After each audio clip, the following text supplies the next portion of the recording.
Your physical wellness is affected much more by your vibrational balance than it is by the things that you put into your body.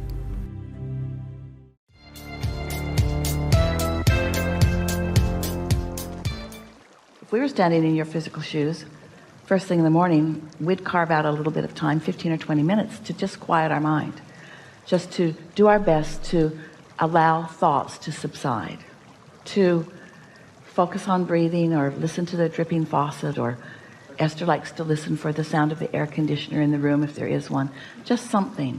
Her swimming pool makes a lot of noise, so she can focus on that, the sound of that water falling into the pool, just something that's steady and not too distracting.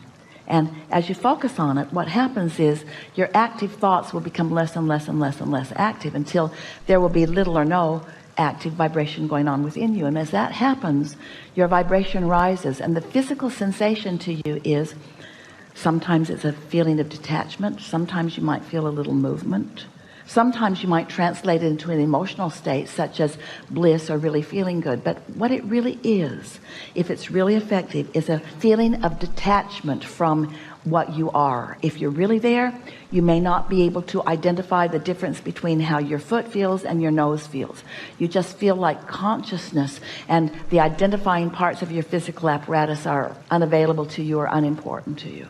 And if you achieve that, let's say you meditate for 20 minutes, meaning you set that much time aside, and you only feel that way in the last minute or two, that is enough.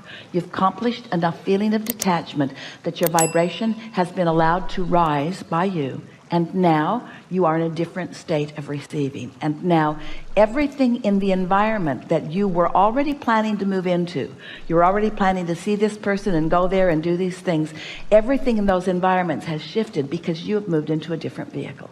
Everything's going to look and feel and be different to you. Then impulses will occur to you, and you'll find yourself saying things that you don't usually say.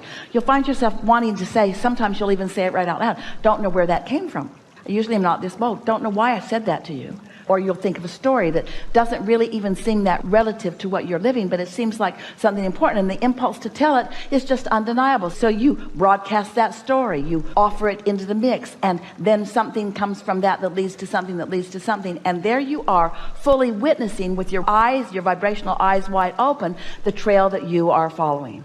And so this all sounds, to most of you, we know, a little bit like, then I went over there, and then I went over there, and then I went over there, and then I went over there, and then I went over there. But we want it to sound like, I went over there and it felt really good, and I went over there and it felt really good, and I went over there and it felt really good, and I went over there and it felt really good. And I went over there and I met someone really nice, and I went over there and I had new insight into this, and I went over there and someone said something to me that they never said before, and I went over there and I said something to somebody that I'd never said before, and I went over there and then I remembered something that I hadn't remembered in a long time, and then I said it to the other person. They said, oh my God, I can't believe that you're saying this to me right now, because I was just thinking that same thing. And then you say, oh, we're getting a confirmation that we're on the same vibrational wavelength. And then you say, where have you been all my life? And they say, well, where have you been all my life? And then you kiss, and then you go off and you live happily ever after together. I mean, things like that happen all the time. Now, we sort of fast forwarded to the place that you're really most interested in, but what we want you to really feel from this is the way your life is unfolding.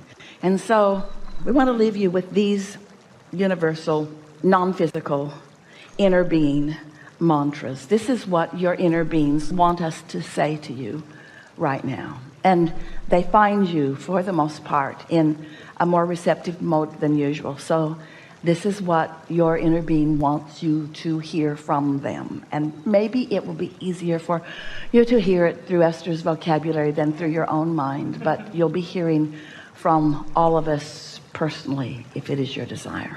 You are in the exact place that you meant to be, and nothing is off schedule. Nothing is remotely wrong. Everything is right on track. And from this point forward, your conscious awareness of your motion is going to be a keener experience that you will each understand. There are a lot of people in this world that are here with you, and not any of them came to please you, but many of them will. Don't let them suck you in to forgetting what you heard today and remembering what you learned before that doesn't serve you. Don't look to other humans for your harmonic points. Oh, you're going to find a lot of them. but look to the source within you who will lead you to the humans. Because if you let source lead you, then when it comes, the two of you together will experience the power of the co-creation. You're already doing a lot of that, but you've been doing it unconsciously. You are on the brink of rapid unfolding. The money that you've been wanting is ready for you to receive. Don't freak out. Don't panic about it. Don't take score about it. Just notice it softly. Notice the subtle ways that the universe begins yielding to you so many of the things that you want. And nothing is off limits. You get to have it all. There is nothing that is off limits. Your lover is ready for you. Your money is ready for you. The environment is ready for you. There is nothing that has gone wrong. There is nothing in the world that you need to worry about. There is nothing that you need to push against. There's no place that you need to maneuver yourself to be in order to be at the right place at the right time. You have all of the understanding that you would ever want or need to have in order to consciously be the receiver of all of the things that you've been asking for.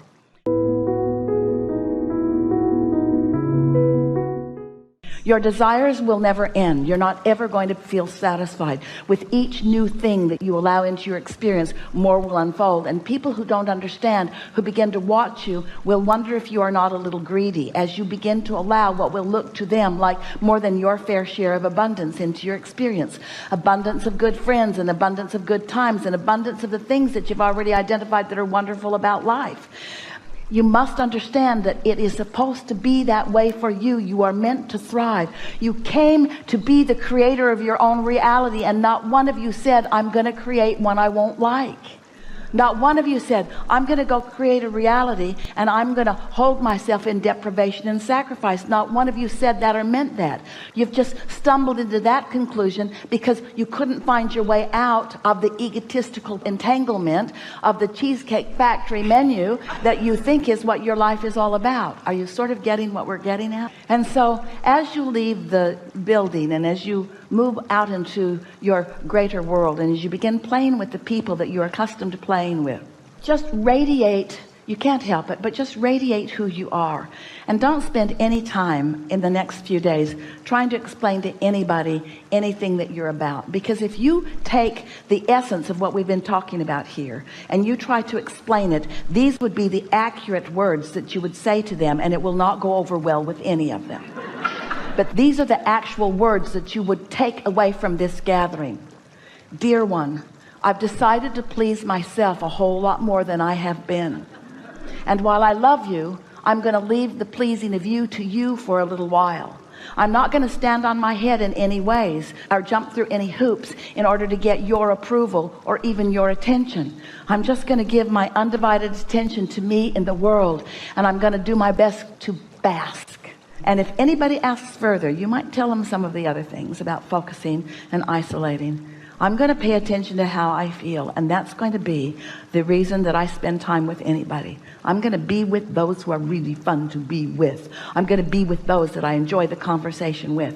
I'm going to let all of my choices be about how it feels to me. And I love you so much, but I'm going to look to you like the most selfish person that has ever walked this earth, because I'm going to be the most selfish person that has ever walked this earth, because I finally understand that in my selfishness, when I'm so selfish that I must be in connection with all that I am, then and only then will I have anything to give to anyone. And I'm not saying to you that I'm turning away from you. I'm saying to you that I'm going to tune into who I really am and really get good at that, and then I'm going to give you attention that you're really going to like. But in the meantime, go away and leave me alone. There is so much love for you now. And for now. Every day, your cells are reclaiming balance at such refined and subtle levels that most people are completely unaware of the power and intelligence of their cellular bodies.